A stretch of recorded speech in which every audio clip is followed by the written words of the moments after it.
Halo, berjumpa kembali di dalam pembelajaran kita di hari ini. Salam sejahtera dalam kasih Tuhan Yesus Kristus.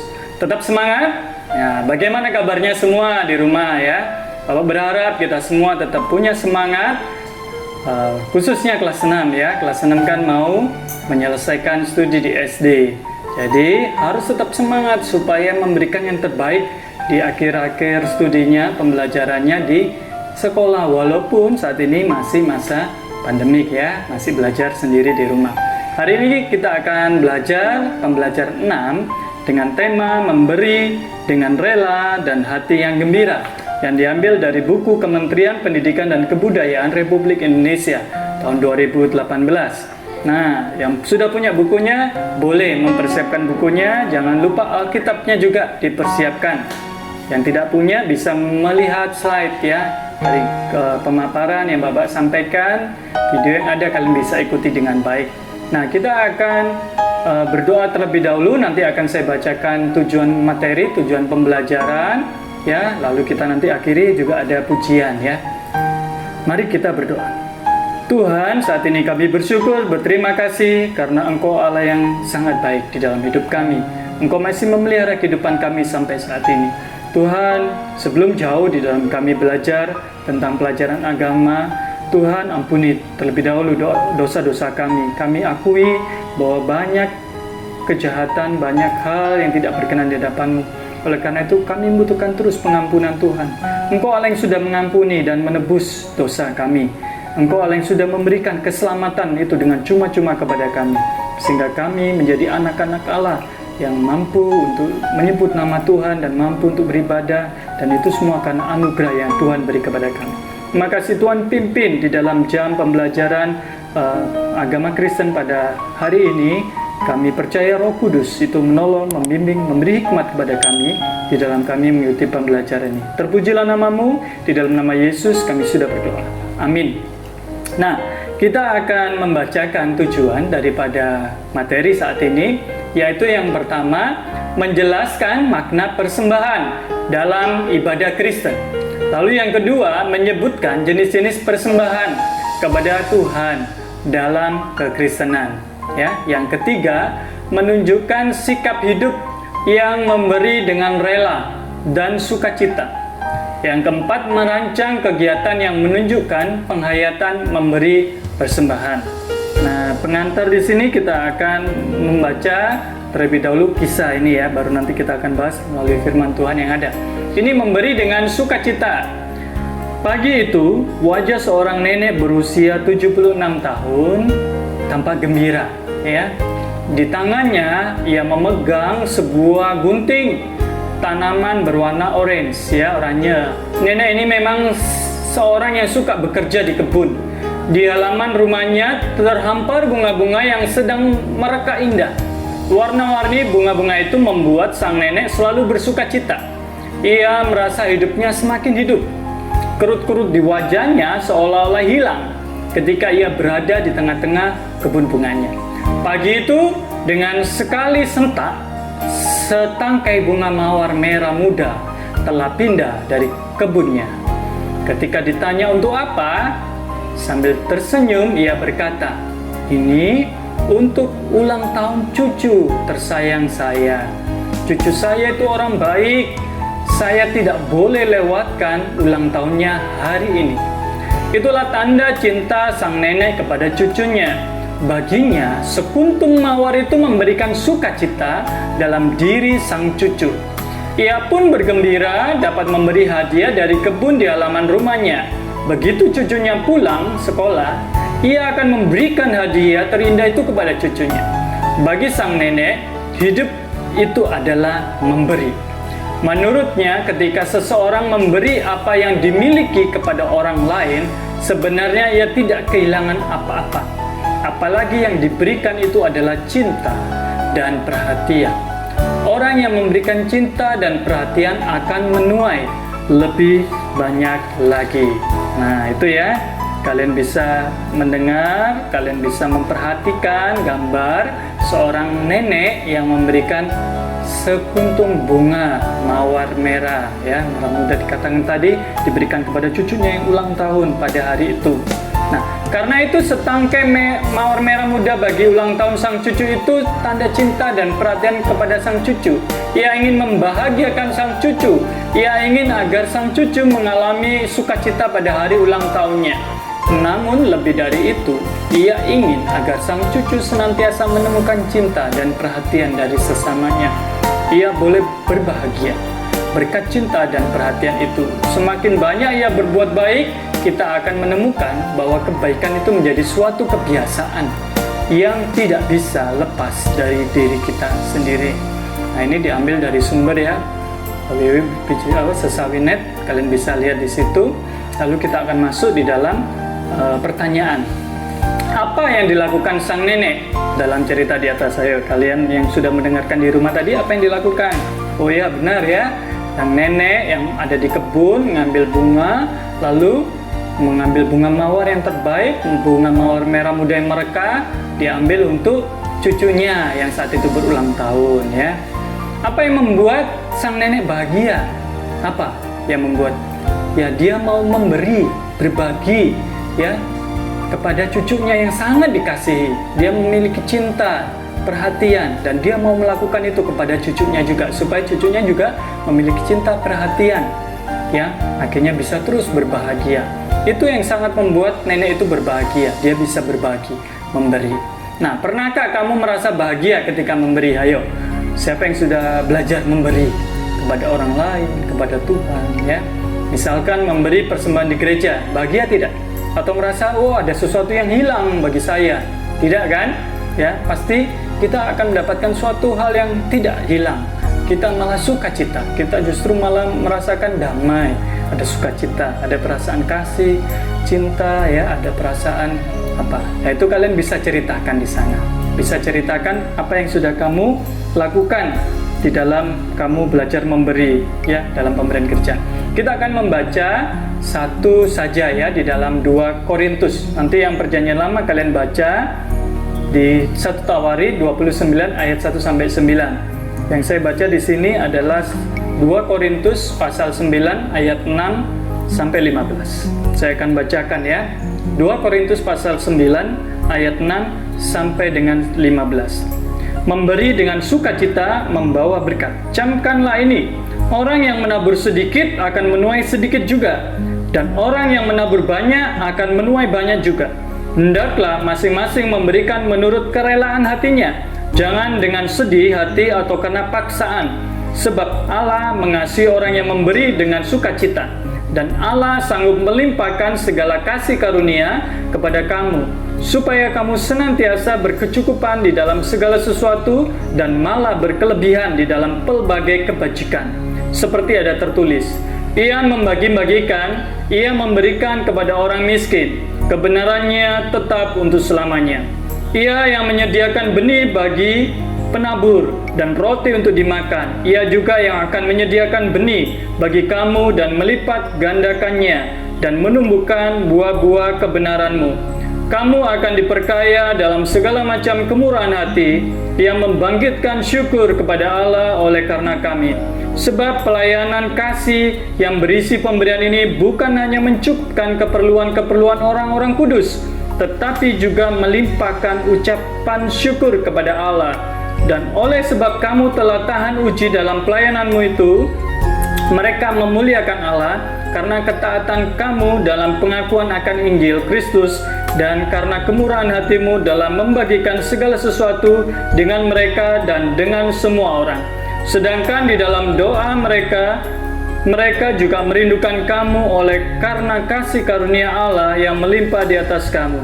Syukur kepada Allah karena karunia-Nya yang tak terkatakan itu. Nah, itu pembacaan Alkitab di dalam 2 Korintus pasal 9 ayat 6 sampai 15. Kamu tentu ingat pepatah mengatakan, berat sama dipikul, ringan sama dijinjing. Pepatah itu berarti bahwa segala sesuatu berupa pekerjaan atau masalah yang ringan dan berat akan terasa tidak membebani jika ditanggung bersama-sama oleh banyak orang. Misalnya mengangkat meja, ya, di kelas, akan lebih mudah dilakukan oleh 2-4 orang ya daripada mengangkatnya seorang diri. Wah, berat sekali pasti. Cerita dalam Tawari adalah cerita tentang anak Raja Daud. Nah, nanti kalian baca di situ ya, yang 1 Tawari, yaitu Raja Salomo yang sedang membangun bait Allah di Yerusalem. Bait atau rumah Allah yang akan dibangun itu berukuran besar. Pada waktu itu semua bangunan terdiri dari banyak batu-batu besar, logam mulia seperti emas, perak, perunggu, dan besi. Semua bahan-bahan itu dikerjakan dengan tangan manusia, sebab pada waktu itu belum ada mesin-mesin pertukangan yang dapat meringankan beban pekerjaan manusia. Bait Allah yang akan dibangun itu membutuhkan bahan-bahan tadi. Lalu dari manakah mendapatkan semuanya itu? Tentu saja hasil persembahan dari umat Allah pada waktu itu. Nah, itu ada gambarnya ya, bait suci ya, bait suci di Yerusalem. Ada gambar. Nah, kita lanjutkan, yaitu Raja Daud menyadari bahwa beban membangun bait suci ya, maksudnya Raja Salomo, yang dilakukan oleh Raja Salomo tidaklah ringan. Namun rencana pembangunan itu harus dilaksanakan karena sudah diinginkan sejak lama ya. Dan selama berpuluh-puluh tahun umat Israel pada waktu itu hanya beribadah di tenda besar atau kemah suci. Dan kini mereka ingin memiliki rumah ibadah itu sendiri sebagai tempat untuk menyembah Allah dan mempersembahkan korban bakaran. Untuk mengatasi hal itu, Daud ya, ayah Raja Salomo, mulai mengajak orang banyak untuk bersama-sama memberi persembahan berupa harta yang dimiliki untuk dipakai sebagai bahan pembangunan bait Allah. Ia memulai dengan dirinya sendiri. Alkitab mencatat dia memberikan 3.000 talenta emas dan 3.000 talenta perak. Jika 1 talenta sama dengan 34 kg, berarti berapa kilogram emas dan perak disumbangkan oleh Daud? Wah, hitung ya nanti di rumah. Dan apa? Kamu akan menemukan jumlah yang sangat besar. Anehnya, Daud tidak menyesal atau berat hati menyumbangkan benda-benda yang sangat banyak dan mahal tersebut. Ia malah rela dan bergembira. Dan apa yang dilakukan oleh Daud membuat orang-orang di sekitarnya juga ingin memberi dan menanggung beban pembangunan secara bersama. Hasilnya, terkumpullah banyak benda berharga yang sangat mahal dan bernilai tinggi. Kepala-kepala suku, kepala pasukan, dan para pekerja di kerajaan Israel pada waktu itu berlomba-lomba memberikan persembahan untuk bait Allah. Dan sama seperti Daud, mereka semua memberi dengan rela hati dan bergembira. Tidak ada yang menyesal. Mereka tahu bahwa yang mereka berikan berasal dari Tuhan dan diberikan kembali kepada Tuhan untuk pembangunan bait Allah. Luar biasa bukan? Rupanya, kisah tentang memberi persembahan dengan rela hati dan bergembira tidak terdapat dalam perjanjian lama saja. Dalam perjanjian baru yang kita baca tadi juga ada kisah yang serupa, yaitu kisah tentang jemaat di Korintus yang mengumpulkan persembahan untuk menolong jemaat di Yerusalem yang mengalami kemiskinan dan kesusahan. Pada waktu itu belum ada alat komunikasi yang cepat untuk memberi kabar kepada banyak orang ya tentang apa yang terjadi di tempat lain. Paulus adalah rasul yang bekerja mewartakan Injil dari satu tempat ke tempat lain. Dialah yang memberikan kabar kepada jemaat Korintus tentang keadaan jemaat di Yerusalem. Dan karena itu, dia mengirim surat kepada jemaat di Korintus. Bagian surat itulah yang kita baca pada pelajaran kali ini.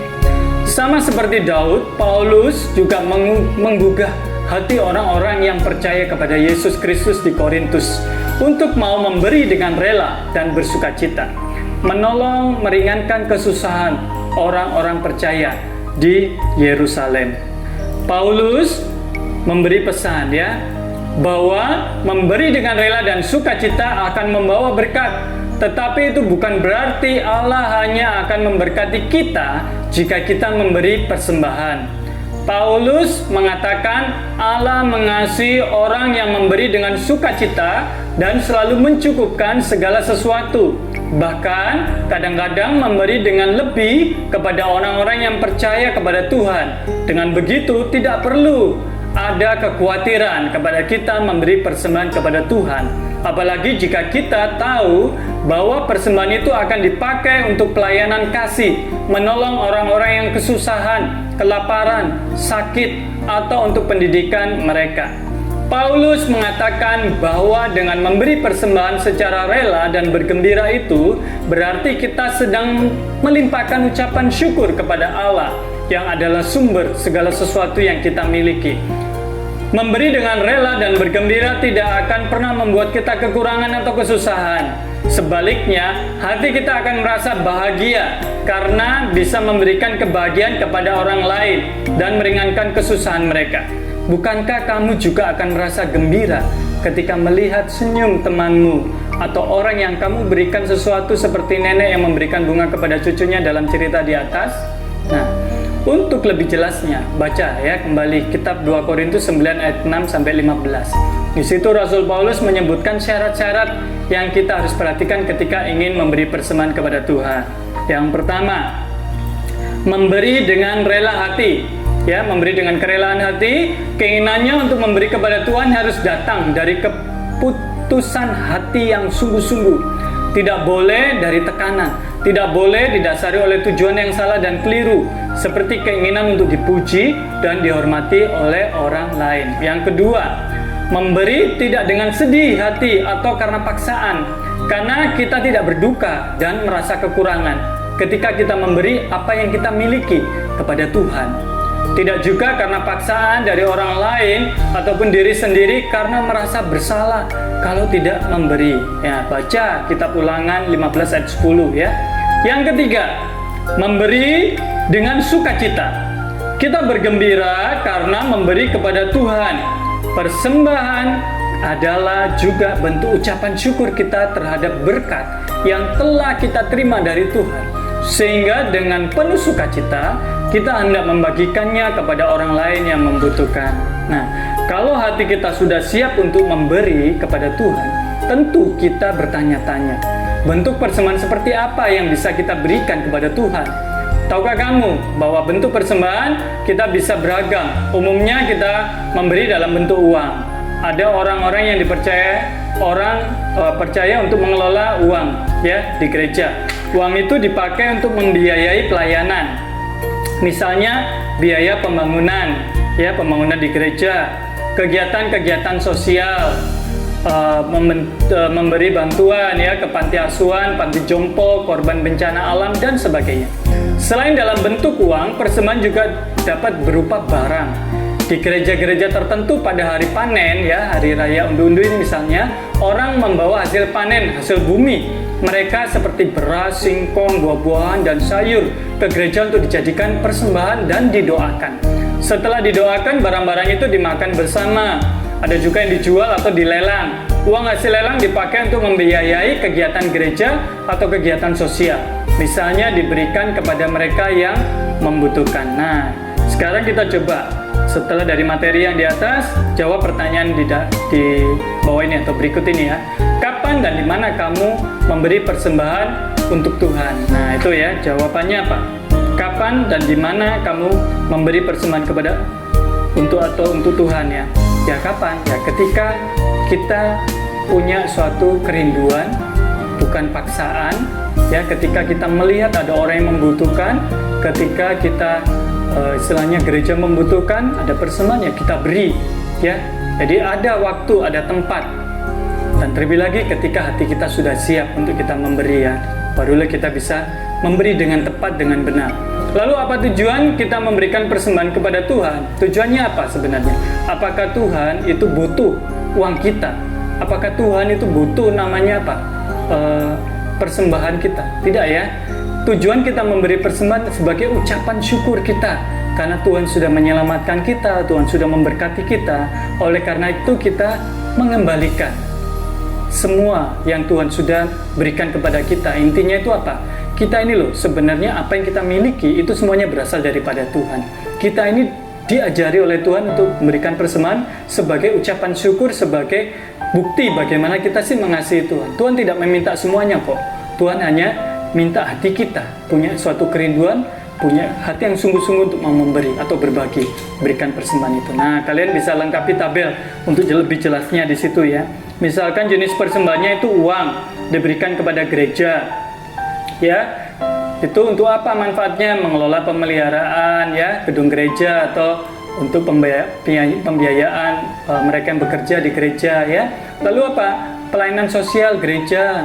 Lalu misalkan apa? Ada dana beasiswa kepada teman-teman atau mereka yang tidak mampu. Itu bisa kalian berikan persembahan. Bisa kalian tulis lagi jenis persembahan, misalkan apa tadi, tenaga, itu juga bisa. Itu kan ketika kita tidak punya, oh aku tidak punya apa-apa Tuhan, loh Tuhan itu loh sudah beri kamu itu apa? Kesehatan, tenaga, ya kamu berikan itu. Misalkan kondisi sekarang, oh kamu tujuannya apa? Oh melayani Tuhan. Bisa persembahanmu berupa pujian, bisa kamu memimpin sebuah ibadah atau persekutuan, itu bisa, itu juga sebagai bentuk persembahan. Itu kepada gereja, dan manfaatnya apa? Oh bisa memimpin orang lain, bisa menjadi berkat, akhirnya bisa membuat acara lebih baik ya, lebih teratur, bisa menolong. Nah kalian ini ahli ya di dalam IT kan, anak-anak sekarang ya, bantu itu orang tuamu, misalkan kakek nenek, wah aku mau apa, Zoom ya, oh kalian yang lebih tahu dari kakek nenek atau papa mamamu, ya kalian bantu itu. Nah persembahan apa lagi? Berupa pikiran, itu bisa kamu juga. Oh kamu memikirkan, kamu menolong temanmu, oh kamu doakan dari pikiran itu. Manfaatnya apa? Ya kamu tahu pergumulan temanmu, kamu bisa bersyukur, dan temanmu yang didoakan mendapatkan jawaban doa, itu juga bisa bersyukur bersama-sama. Banyak ya, misalkan persembahannya berupa benda tadi, barang, makanan ya, untuk mereka bencana alam pada orang. Manfaatnya apa? Meringankan mereka yang membutuhkan, karena kondisi mereka kena bencana, mereka tidak punya apa-apa lagi, rumah mereka misalkan kena bencana banjir, rumah mereka hanyut dan mereka mengungsi, pakaian mereka hilang. Nah kalian bisa bantu semuanya itu. Oke, kita masuk lagi di dalam materi pendalaman ya, pendalaman materi persembahan dan makna memberi dengan rela dan sukacita. Pernahkah kamu mengalami sukacita ketika kamu memberi sesuatu kepada temanmu atau orang lain? Pernah tidak? Kalian ingat-ingat lagi. Atau kamu malah merasa bersedih karena kamu merasa kehilangan ketika memberi itu? Kamu pikirkan. Nah, kalau kamu merasa sedih, kamu harus belajar dari kisah nenek yang di atas tadi ya. Dari kisah Daud juga. Dan kisah Jemaat Korintus. Mereka memberi dengan sukacita, mereka mengalami kebahagiaan dalam hidup mereka. Orang seringkali beranggapan bahwa ketika seseorang memberi sesuatu kepada orang lain, ia kehilangan. Sebenarnya tidak. Ya, ketika kita memberi, memang sesuatu itu hilang. Namun, maksud baik kita dan perbuatan baik kita tetap ada di dalam diri kita. Dan semakin banyak kita berbuat baik, kita akan menemukan bahwa kebaikan itu menjadi suatu kebiasaan. Dan jika sudah menjadi kebiasaan, maka itu tidak akan lepas ya, tidak mudah lepas, tidak susah lepas dari diri kita lagi. Karena itu adalah kebiasaan yang baik, maka tidak salah jika membiasakan diri dengan memberi dengan rela, dengan hati yang bergembira. Itu nanti saya katakan bisa menjadi karakter ya, jadi habit kamu, suatu yang baik itu. Kemudian kita akan bertumbuh dalam kebaikan itu terus-menerus. Yang dikenal dari diri kita adalah kebaikan-kebaikan kita itu. Kebaikan itu menjadi kemudian tumbuh dalam hidup orang lain juga. Tidak hanya menjadi milik diri kita. Mengapa? Karena pada dasarnya orang mau belajar sesuatu yang baik dari sesamanya. Nah, kalian bisa menjadi teladan intinya. Karena itu belajar dari sang nenek dalam kisah tadi, dan dari Daud serta Jemaat Korintus. Mari kita terus-menerus menyediakan diri kita untuk memberi. Apa yang kita berikan kepada orang lain hanyalah simbol dari cinta dan perhatian kita kepada sesama. Dengan demikian, hidup ini menjadi lebih indah. Dengan memberi, kita mau menjadi bagian dari hidup sesama kita. Nah, kita coba hayati ya makna persembahan. 1, bersama dengan temanmu coba buat rencana memberikan persembahan barang-barang bekas ya, tapi layak pakai yang ada di rumahmu yang sudah tidak akan pakai lagi. Masing-masing mendaftarkan barang-barang apa saja yang ada di rumah yang masih dapat digunakan oleh orang lain yang membutuhkan. Misalnya pakaianmu sudah tidak kamu pakai lagi karena kekecilan misalkan ya, karena kamu banyak makan di rumah ya, tumbuh besar, wah maka pakaiannya tidak muat lagi, tidak cukup. Bisa itu pakaian yang bagus, kamu bisa. Terus apa lagi? Mainan yang sudah kamu tidak pakai lagi, lama tidak pakai mainan itu, kamu kumpulkan. Buku-buku yang sudah tidak kamu pakai ya, entah itu buku kelas yang dulu atau buku-buku bacaan, komik atau buku rohani, nah itu kamu kumpulkan. alat-alat perlengkapan sekolah ya, kamu banyak dapat kado. Oh, orang tuamu itu baik, kamu diberikan, oh kan banyak, oh nggak bisa habis itu, wah kamu kasih ke teman-teman atau kumpulkan dulu, baru diskusikan bersama dengan gurumu dan kepada siapa kalian akan memberikan apa yang sudah kamu kumpulkan ya, yang tadi itu ya. Misalnya ke sebuah permukiman yang memiliki banyak anak-anak, atau ke sebuah gereja di pinggir kota, atau ke sebuah panti asuhan. Nah, karena kondisi sekarang mungkin tidak bisa secara langsung ya, kalian bisa titipkan itu kepada gurumu atau kepada pengurus panti untuk mereka bisa mengambil. Itu bisa ya. Keterbatasan sekarang tidak membatasi kita untuk kita bisa berbagi dengan orang lain ya. Yang kedua, ceritakan kisah perasaanmu ketika memberikan persembahan kepada orang lain yang membutuhkan, atau ketika memberi persembahan di gereja. Nah, itu kamu ceritakan setelah kamu memberikan itu. Tantangan apa yang biasanya muncul dari dirimu ketika Anda memberikan persembahan itu? Nah, kami juga ceritakan. Misalkan, wah aku eman ya dengan barangku ini, ya, aku masih sayang ya walaupun tidak pakai. Itu juga bisa menjadi suatu tantangan. Nah, itu kamu nanti bisa ceritakan. Oke, kita akan akhiri ya. Sebelum saya akan merangkum, kita akan belajar dari sebuah nyanyian dari Kidung Jemaat. Ini sering kita nyanyikan dari Kidung Jemaat KJ 302. Judul lagunya Ku Beri Persembahan. Lagunya ini sukacita ya. Lagu sukacita, lagu Ku Beri Persembahan. Ada 3 baitnya, kita akan nyanyikan.